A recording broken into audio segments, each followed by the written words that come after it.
마가복음 9장 2절에서 8절 말씀.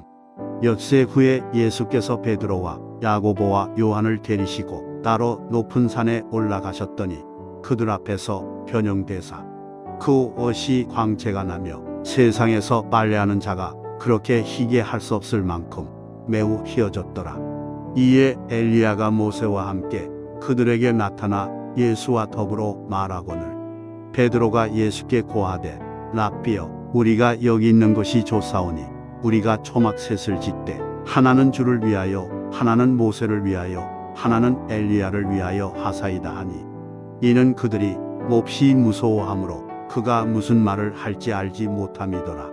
마침 구름이 와서 그들을 덮으며 구름 속에서 소리가 나되 이는 내 사랑하는 아들이니 너희는 그의 말을 들으라 하는지라. 문득 둘러보니 아무도 보이지 아니하고 오직 예수와 자기들뿐이었더라. 아멘. 오늘 여러분들에게 드릴 말씀의 제목은 그들을 높은 산으로 이끄신 이유, 다시 말하면 변화산으로 이끄신 이유라고 하는 주제로 말씀을 드리도록 하겠습니다.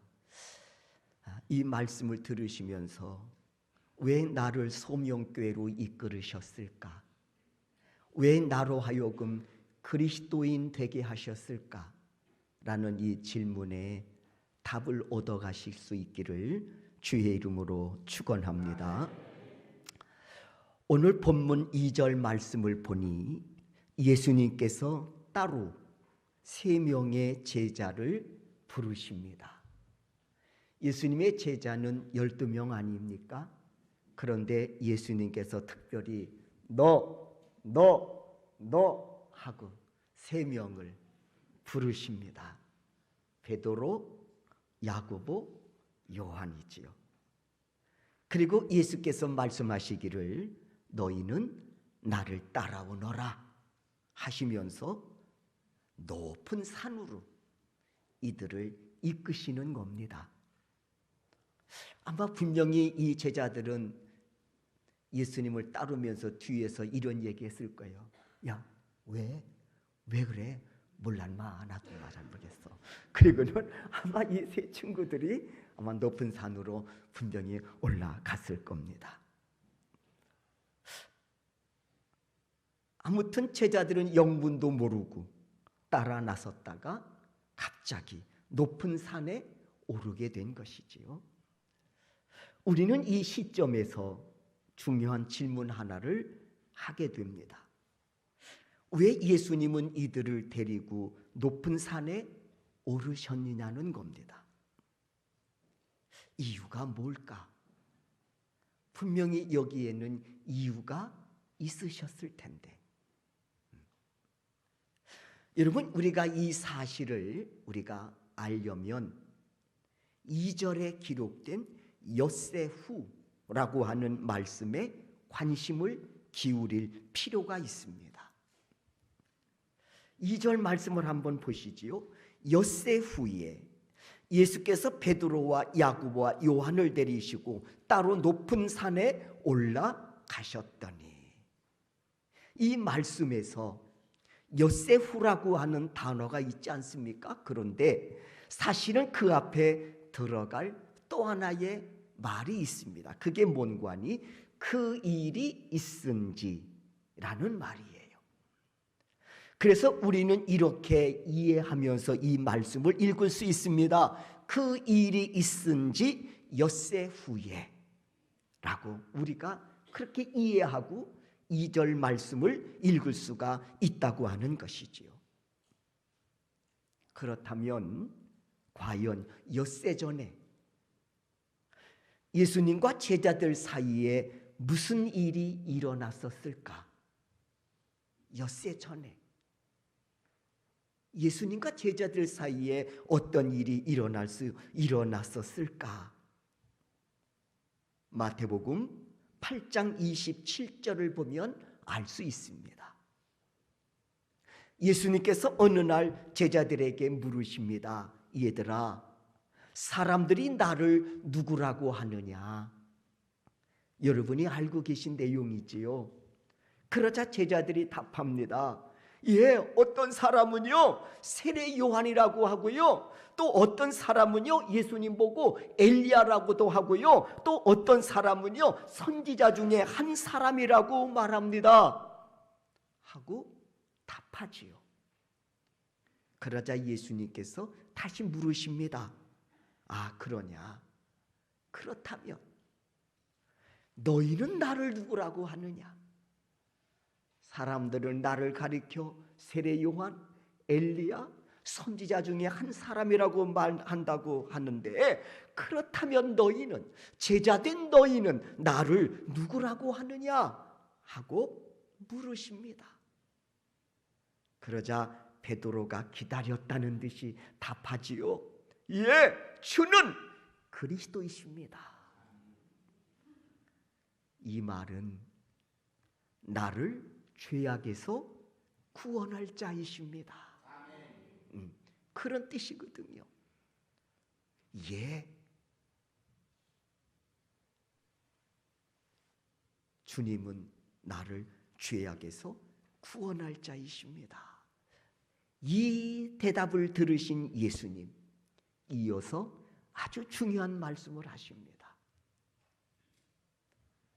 내가 고난을 받아 죽임을 당할 것이다.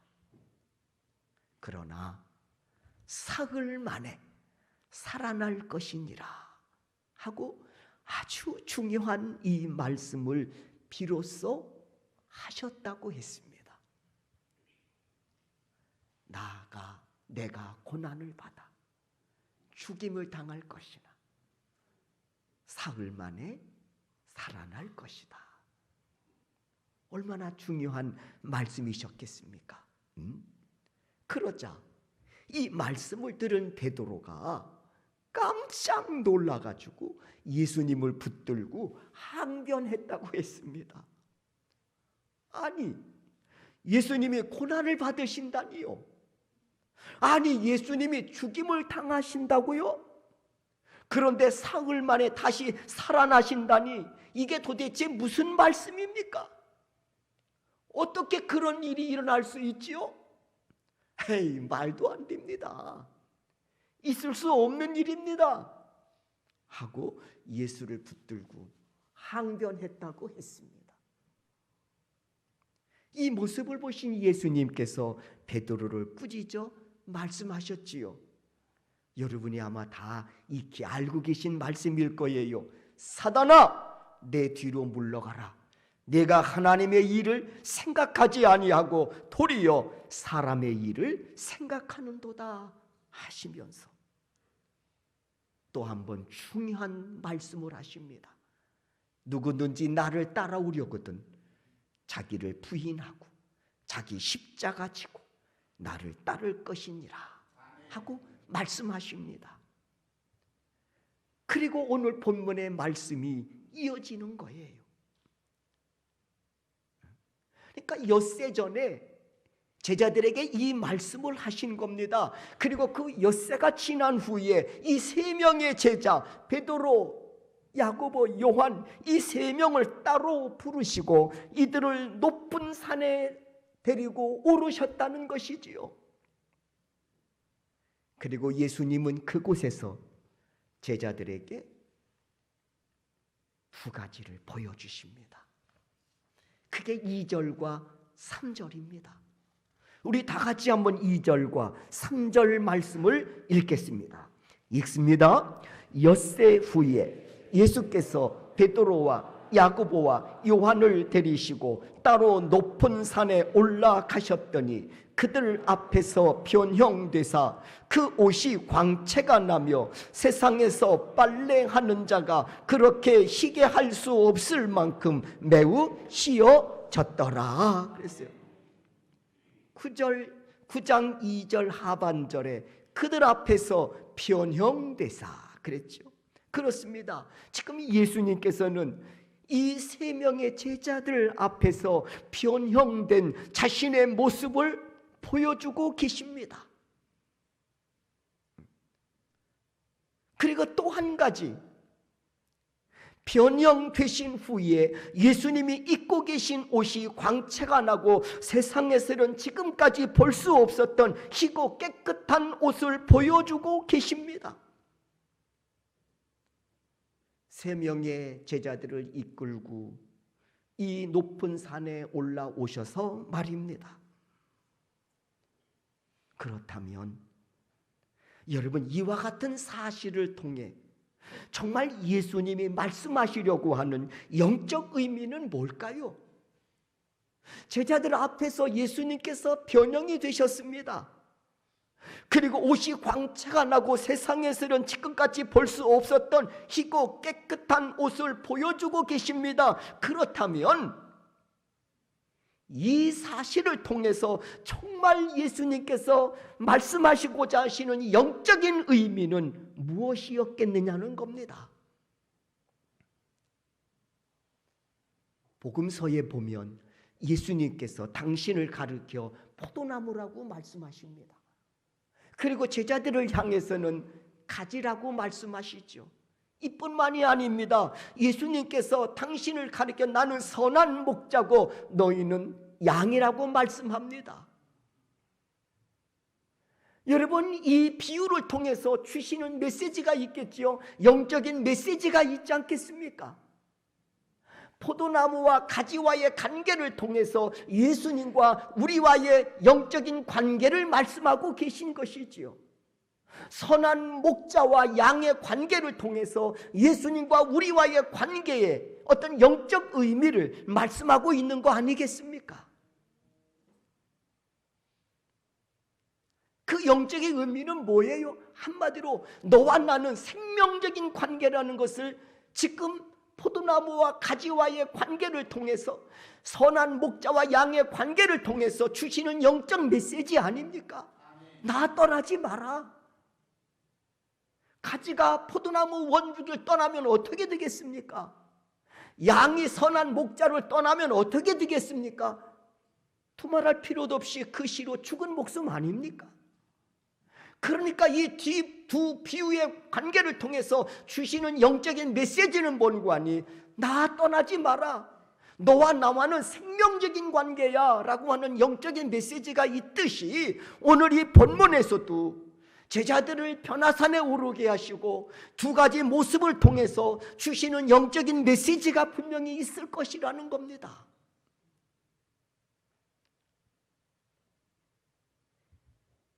제자들이 그리고 오늘 우리가 깨달아야 할 영적인 진리를, 영적인 의미를 오늘 이 말씀 속에서 우리가 찾아야 하겠습니다.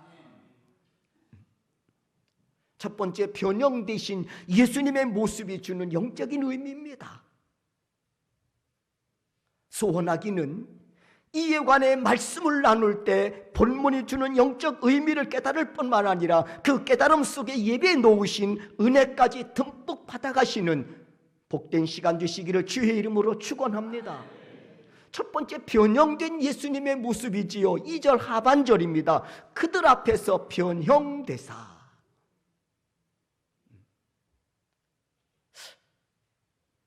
12명 제자들이 이렇게 있는데 예수님께서 베드로, 야고보, 예, 요한, 예, 나와. 나랑 갈 데가 있다.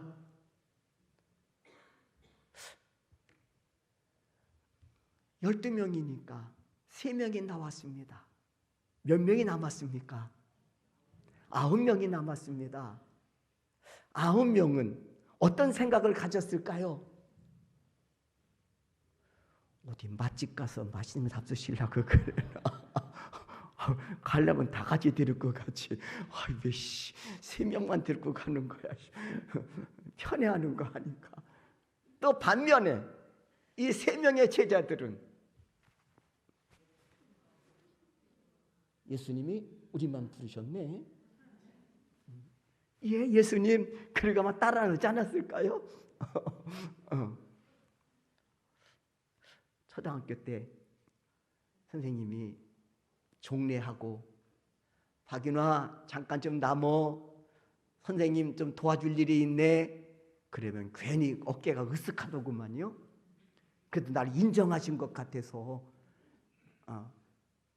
나가서 노는 것도 좋지만, 끝나고 집에 가는 것도 좋지만, 선생님이 그 아이들 중에서 저의 이름을 지목하면서 끝나고 선생님은 도와주지 않으련 이것이 나를 인정했다는 것 같은 생각이 들어가지고,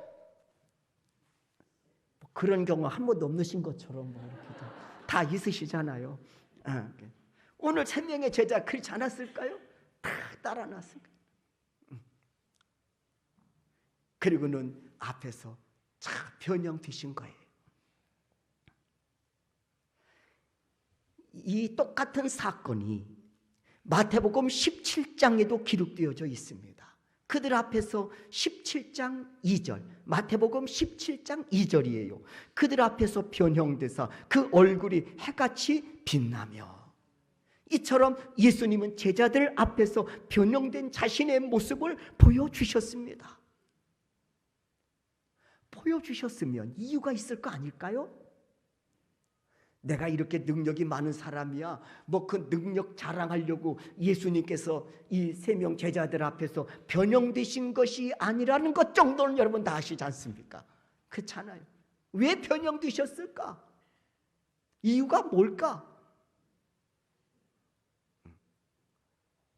여러분, 예수님께서 친히 변형된 자신의 모습을 보여주신 이유는 이 3사람이 가장 먼저 변화가 필요한 사람들이었기 때문이었습니다.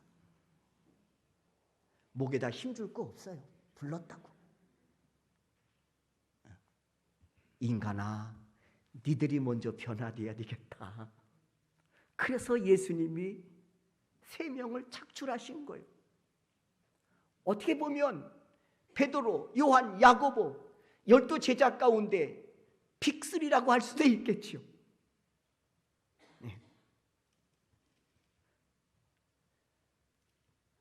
누구보다도 너희들이 가장 먼저 변화가 필요한 사람들이다. 그래서 예수님은 이들을 데리고 높은 산에 올라가셔서 변형된 자신의 모습을 이들에게 보여주신 겁니다. 때문에 우리는 이 산을 변화산이라고 말합니다. 예수님이 변화주셨기 때문에 변화산이 아니에요. 내가 변화돼야 된단 말이에요. 네? 그러므로 이때 이들은 깨달아야 했습니다. 누구보다도 자신들이 먼저 변화받아야 할 사람이라는 것을 이때 이 3명의 제자들은 깨달아야 했습니다. 그래, 누구보다도 내 자신이 변화되어야 되겠구나. 사복음서를 살펴보면 제자들의 행적들이 곳곳에 기록되어 있지 않습니까? 그런데 이 3명의 제자들이 등장할 때마다 문제가 생겨요. 시비가 일어나고 불평불만이 터져나오고, 이뿐만이 아닙니다. 못된 일에 앞장서 선동까지 합니다. 이 3사람이 주둥이 돼서. 그 중에 한 가지 예를 들어보겠습니다. 요한복음 20장을 보면 베드로는 예수님의 무덤까지 가서 부활하신 사실을 확인하지요. 가서 눈으로 본 거예요. 베드로가 부활의 현장을 목격했단 말입니다. 그리고 부활하신 예수님께서 안식 후 첫날 직접 제자들을 찾아와 만나 주시기까지 하십니다. 베드로가 누굽니까? 무덤까지 가서 부활을 확인했습니다. 부활로 찾아오신 예수님을 만나기까지 했습니다. 그런데 베드로의 태도입니다. 부활하신 예수를 만나고도요, 고작 한다는 짓이 뭡니까? 나는 갈릴리 바다 가서 고기나 잡으련다. 그러면서 다른 제자들을 선동해가지고요, 이들을 이끌고 갈릴리 바다로 고기를 잡으러 갑니다. 아니 다른 제자들이 가려고 해도 그게 무슨 말이냐. 내가 부활의 현장을 목격했다. 우리가 부활하신 예수를 만나지 아니했느냐. 우리가 가긴 어딜 가냐. 예수님의 제자인데 죽기까지 따라야지. 이리 해야 할 사람 아닙니까? 그런데 고기 잡으러 가는데 혼자 가는 것도 아니고 선동해서 가요. 데리고 가는 거예요, 다른 제자들은. 그게 요한복음 21장 3절입니다. 보십시오. 시몬 베드로가 나는 물고기 잡으러 가겠노라 하니 이게 할 소리냐고. 시몬 베드로가 나는 물고기를 잡으러 가겠노라 하니 그들이 우리도 함께 가겠다고 나서서 배에 올랐으나 그날 밤에 아무것도 잡지 못하였더니 가려면 혼자나 가지. 다른 제자들까지 끌고 가가지고 실패를 경험하고 있는 거예요. 못된 짓을 하면요 혼자 하지 않아. 선동해서 꼭 그룹을 만들어 이래가지고. 제 말이 틀렸습니까?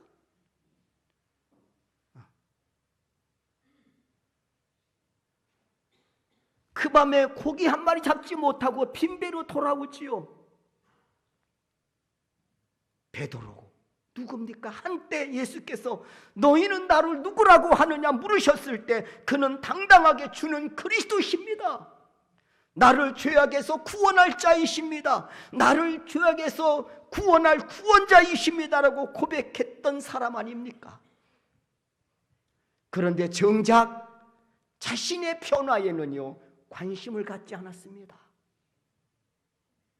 그러니까 지금 이 짓을 하는 거예요. 자신의 변화에는 관심을 갖지 않아. 그 결과 하나님의 일을 생각하지 않고 사람의 일만을 생각하다가 사단아 물러가라 책망까지 받습니다. 그뿐만이 아니잖아요. 예수님께서 위험한 상황에 직면하시면 자신은 목숨 걸고 예수를 지켜드리겠다고 호언장담했지만 정작 예수님의 위급한 상황에 직면하자 예수를 모른다고 부인하고 저주까지 하며 달아나기까지 했습니다. 그러므로 변화받지 못한 자의 신앙의 고백은 주님께 인정받지 못할 뿐만 아니라 허공에 맴도는 부끄러운 고백이 되어지는 겁니다.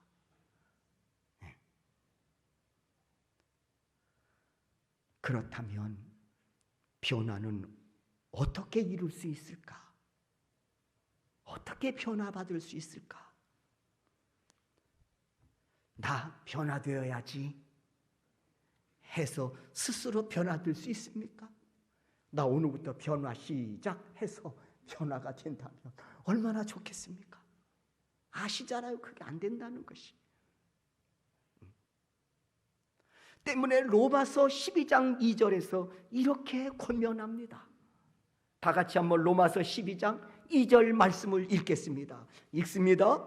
너희는 이 세대를 본받지 말고 오직 마음을 새롭게 함으로 변화를 받아 하나님의 선하시고 기뻐하시고 온전하신 뜻이 무엇인지 분별하도록 하라 말씀하지요.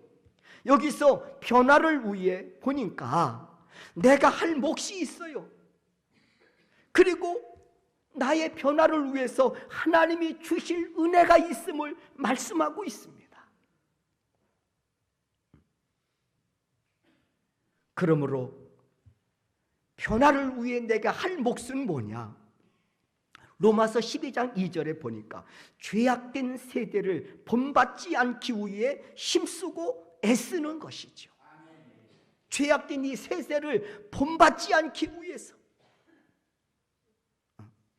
세상 유행 풍조 나날이 바뀌어도 나는 내 믿음 지키려니 하는 이 고백과 더불어서 힘쓰고 애쓰는 거예요.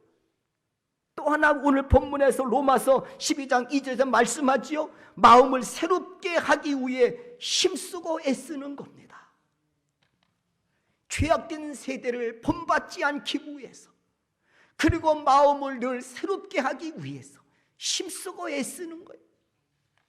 저는 이 말씀을, 이 모습을 히브리서 12장 4절 말씀을 인용해서 이렇게 표현하고 싶습니다. 우리 자신의 변화를 위해서 죄와 싸우되 피 흘리기까지 싸우라.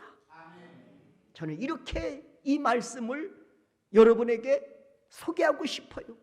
내 자신의 변화를 위해서 죄와 싸우되 피 흘리기까지 싸우라. 그럴 때 하나님께서 변화의 은혜를 주신다는 겁니다. 그래서 로마서 12장 2절 보니까 변화를 받으라고 말씀한 거예요. 변화를 받아라? 누가 주시니? 하나님이 변화의 능력을 주시니 그 변화의 은혜를 받아 변화된 삶을 살고 그 변화에 걸맞는 열매를 맺으라는 말씀인 줄로 믿습니다. 은혜도 사모하는 자에게 주시듯 변화도 죄와 피 흘리기까지 싸우는 자에게 주어지는 하나님의 은혜임을 믿습니다.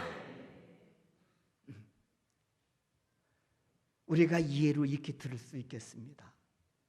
다윗과 골리앗과의 싸움에서 우리는 다윗이 멋진 승리를 이루었다는 것을 알고 있습니다. 예수 믿지 않은 사람도 압니다. 다윗과 골리앗과의 싸움에서 다윗이 이겼다는 것을 말이에요. 다윗이 무슨 힘으로 이겼을까요? 어린 다윗이 용사인 골리앗과 힘의 힘을 대결해서 이겼겠습니까? 아니라는 거 아시잖아요. 다윗이 특별한 무기를 가지고 있었기 때문에 승리했습니까? 다윗의 무기는 사나운 짐승들을 쫓는 물맷돌, 그게 무기였습니다. 골리앗이 갖고 있는 것은 칼과 창과 단창이었습니다. 무기도 아니고 힘도 아니라는 거 아시잖아요. 그런데 승리했습니다. 하나님이 공급하시는 능력으로 승리한 것이죠. 어린 다윗이 골리앗 앞에서 담대하게 외칩니다. 너는 칼과 창과 단창을 의지하고 나왔지만 나는 내가 모욕하는 만군의 여호와 이름으로 나왔노라. 하나님은 믿음의 사람을 통해서 어떻게 승리케 하시는지 너는 보게 될 것이다. 그리고 하나님은 그 믿음대로 역사하셔서 다윗에게 승리를 주신 줄로 믿습니다. 오늘 마찬가지예요. 우리 힘으로, 우리 능으로 변화 어렵습니다.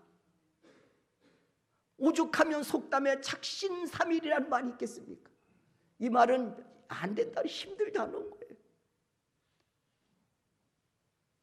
그래서 로마서 12장 2절에 보니까 자신의 변화를 위해서 죄와 싸우되 피 흘리기까지 싸우라 말씀하면서 하나님이 반드시 변화에 필요한 능력을 공급하심으로 변화의 은혜로 살아가는 사람들의 그 역사를 너를 통해서 펼치시라고 하는 그 말씀이 로마서 12장 2절을 통해서 주고 계신 줄로 믿습니다. 로마서 12장 2절입니다. 다시 한번 제가 읽겠습니다. 너희는 이 세대를 본받지 말고 오직 마음을 새롭게 함으로 변화를 받아 하나님의 선하시고 기뻐하시고 온전한 뜻이 무엇인지 분별하라 하고 말씀하고 있습니다. 여러분, 하나님이 변화를 받아, 그 다음에 중요한 말씀이 있지요. 변화를 받아 하나님의 선하시고 기뻐하시고 온전하신 뜻이 무엇인지 분별하도록 하라. 그 길을 따르라, 그런 말입니다. 저는 이 말씀을 이렇게 소개하기를 원해요. 자기를 부인하고 자기 십자가를 지고 예수를 따르는 삶이다.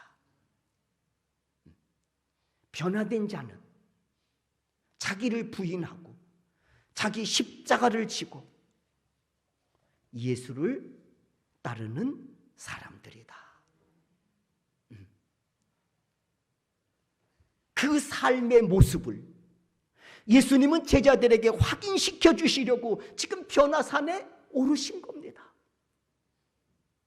오르셔서 예수님이 변형되셔서 누구보다도 너희들이 변화받아야 될 사람들이다. 그리고 거기에 걸맞는 삶을 살아야 한다고 하는 것, 거기에 걸맞는 삶이 자기를 부인하고 자기 십자가를 지고 나를 따르는 것, 이건 말씀하시려고 세 명의 제자를 데리고 변화산에 오르셨다고 하는 사실입니다. 예수님 변화산에 오른 제자들에게 이미 엿새 전에 아주 중요한 말씀을 가르쳐 주셨다고 했지 않습니까? 내가 고난을 받아 죽임을 당할 것이나 그러나 사흘 만에 살아날 것이다. 그리고 이어서 말씀하셨죠. 누구든지 나를 따라오려거든 자기를 부인하고 자기 십자가를 지고 나를 따르라고 말입니다. 그렇습니다. 예수님은 이와 같은 삶을 가르쳐 주시려고 제자들을 데리고 변화산에 오르신 겁니다. 그리고 말씀합니다. 변화되어야 한다고 말입니다. 그래야 변화된 자의 삶을 살 수 있다라고 말씀하고 있습니다. 그 삶은 자기를 부인하고 자기 십자가를 지고 나를 따르는 것이라고 말씀하고 있습니다. 그리고 이 가르침을 받은 제자들 역시 변화의 은혜를 받아 예수님이 가신 그 길을 따르는 제자들이 되었지요. 물론 그 길을 가다가 탈락된 가룟 유다와 같은 제자가 있기는 했지만 이런 제자들은 자신의 변화를 위해 죄와 피 흘리기까지 싸워 변화의 은혜를 받았습니다. 그리고 이들은 예수님처럼 최후 승리자가 되었습니다. 사랑하는 성도 여러분, 오늘도 예수님 말씀하십니다. 변화를 받아 자기 십자가를 지고 나를 따르라고 말입니다. 물론 좁고 협착하여 그 길이 힘든 길이라는 것 압니다. 그럼에도 우리가 포기할 수 없는 분명한 이유는 이 길이 생명의 길이기 때문입니다. 이 길이 구원의 은혜를 받은 자들만이 가는 길이기 때문입니다. 소망합니다. 여러분 모두가 변화의 은혜는 물론 예수님이 가신 그 길을 나도 나의 십자가를 지고 최후 총착역까지 달려가 최후 승리자가 되실 수 있기를 주의 이름으로 축원합니다.